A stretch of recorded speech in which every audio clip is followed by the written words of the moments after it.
Well, again, welcome to the respiratory care program. And since you're listening to this um, lecture, you were able to get through Blackboard and at the same time be able to enter the password down here. Now, this password right here and our user ID and password are good for you for this entire school year, but right now it's just going to open up these programs right here, these class courses, and you can access it through there, or I have it linked with Blackboard so you can get the class schedule, or you can get the syllabus, which we've covered already, and you're going to review, and there's going to be some questions on the module about the syllabus and um, anything else.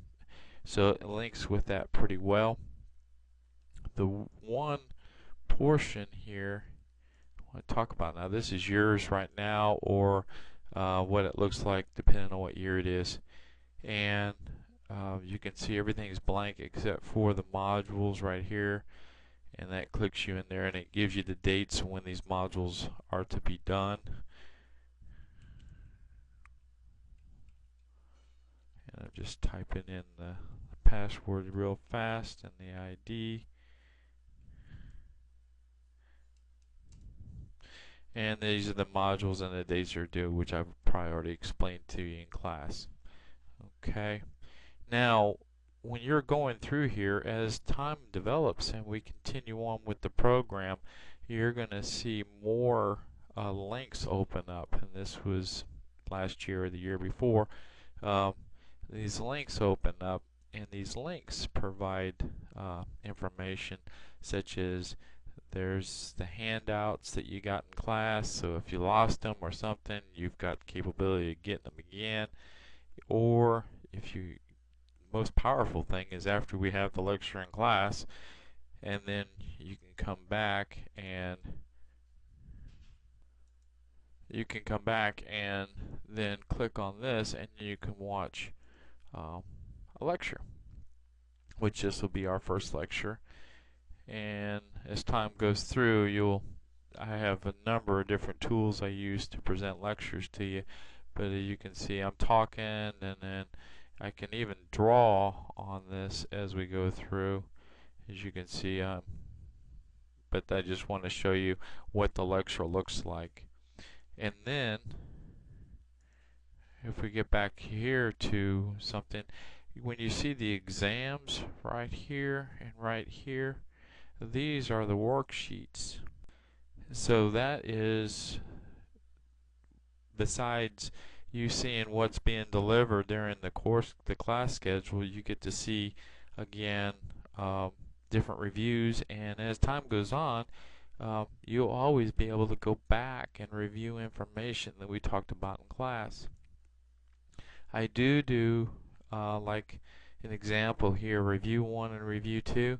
These are reviews for the test, and you can see different materials opening up here, how it's presented, and basically going over the entire information that's going to be covered as a backup to help you gain that knowledge. And that goes all the way through, and then when we get down to clinical practice guidelines, which will start happening, this checkoff one, this written checkoff one. And remember I talked about when we learn something, basically we use a crawl, walk, and run theory, but we have to get it lectured to you, and then we practice it, then we have lab checkoff, then we have you watch the clinical instructor in the hospital perform the procedure, then you get to perform the procedure on a patient after you get some competence there, depending on what it is. You will do a checkoff. That's the actually performance checkoff, and then you have to come back and regurgitate information, and that is what's called the written checkoff. And this is a written checkoff, and this is a module for it, and this is to help prep you for that. So, and this is rote memory. You come into class, you'll know what's happening. This first checkoff will happen on the 20th of October, and it'll be the first thing we do when you come into class. Also, exams, when you have exams, exam will be the first thing we do when we come into class.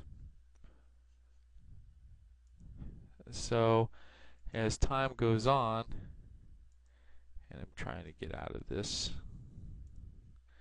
come back to Blackboard, you are able to navigate Blackboard, interlock it with the website, or you can go straight to the website, and when you link on the website, you'll see all the classes right here. And the only other thing I want to talk to you about, demonstrate to you, is a little bit about the clinical stuff. Now, this isn't the clinical module, but when you finish the clinical module, which would be due before you come back to class, you have to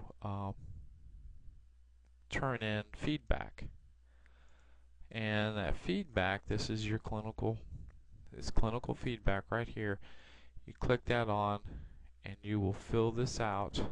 And that email is really important right there, because that'll send you a copy of it at the same time as you go through this. And you can put me as the instructor, and number of patients was 0. What'd you learn? You know, what was the focus? What was the module? What did you learn? Something you learned about the module, about the clinical manual or clinicals. Did you do any checkoffs? No. And then something you like to talk about in class.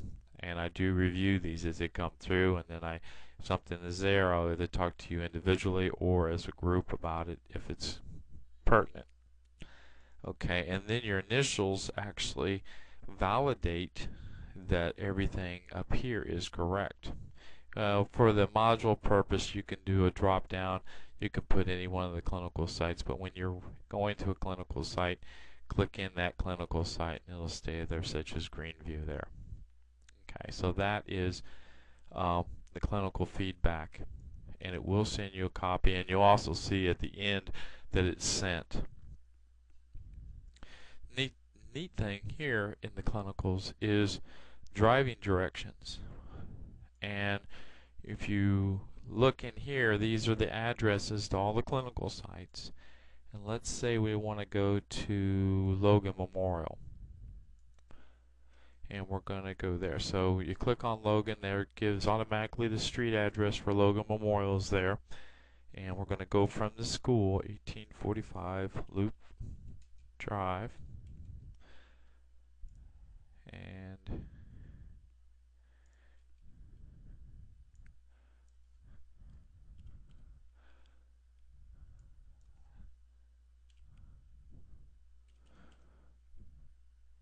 there we go. And then we get directions. So wherever your home address is, or wherever you're traveling from, you could put in there. Of course, nowadays we have TomToms and Garmin's, but it tells you the distance right here and the time. Gives you a printout of driving directions.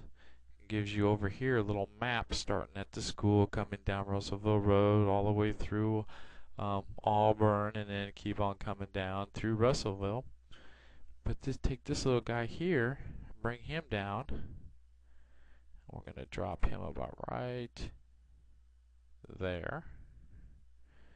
It's going to show us a view of the hospital, but actually we're facing towards Russellville right now. We're going to turn the other way around. As you're driving down the road, you're going to be driving looking this way, away from Russellville.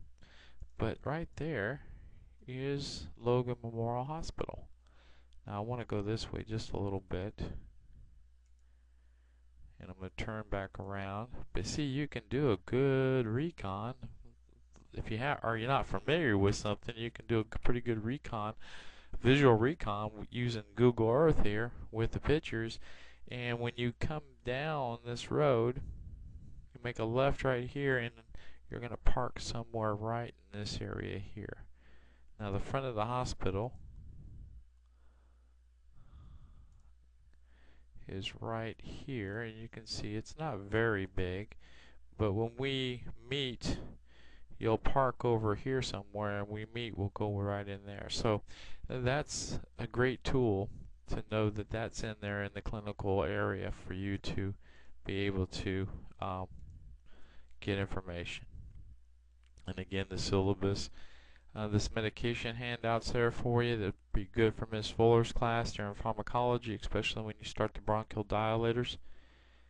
And that describes all the bronchial dilators.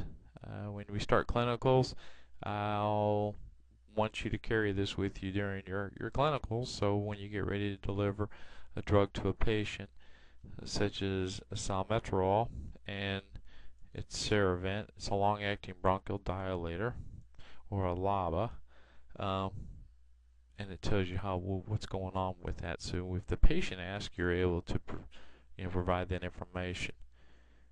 You have the clinical manual here. Of course, you have a copy of the clinical manual, the hard copy, and that's yours to keep and to take to clinical, and also to bring to class with you, because when we do checkoffs in the lab, you'll be adding papers to that, and that papers will be taken to the clinical site, and then you'll be doing checkoff, then you'll be turning it back in. So everything is in your lab manual.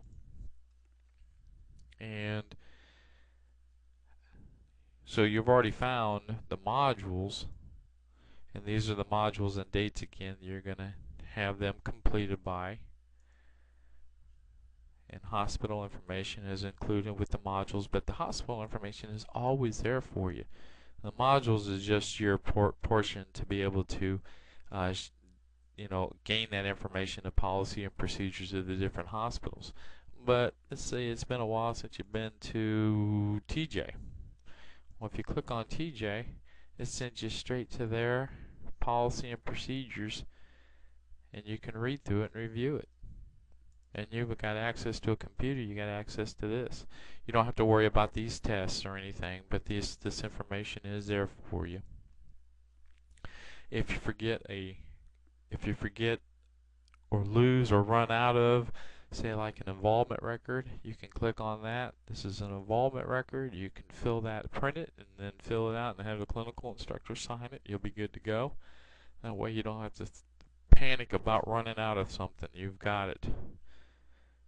And